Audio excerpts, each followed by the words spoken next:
දැන් වෙලාව හරියටම 7යි ගානක්. ඉතින් මේ තාම කුරුල්ලෝ එහාට මෙහාට යනවා. ඉතින් මේ බිල්ඩින් එක මේ අර කුරුල්ලෝ ගොඩාරියක් ඉන්නවා. පේනවද? මේ ගොඩක් ඉන්නවා. මේ තියෙනද මම අපි ගෙඩි කඩපු ගහ. ඒවා ගොඩක් රහයි අර කහ පාටට තියෙන්නේ. ඒවා ගොඩක් රහයි. මේ ගෙඩි මේ තියෙනද කුරුල්ලෝ. 8 වෙනකම්ම මේ විදිහට තමයි දැන්. අර ප්ලේන් එකක් යනවා. මේ තියෙන අපේ සීනියර්ගේ රූම් එකේ දොර. ඒක එහෙම විතර කතා කරන්නේ. මේ ඉංග්‍රීසි මගේ යාළුවෝ.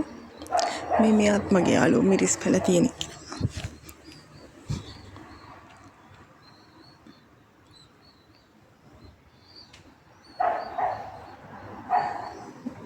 මේ කාලේ දැන් වැඩ වැඩි. මොකද අර අවුව කරුවල වෙන්නේ නැහනේ. එතකොට මෙයාලට වැඩ කරන්න හිතෙනවා. කන්නේ පරක් වෙලා එහෙම තියෙනවා.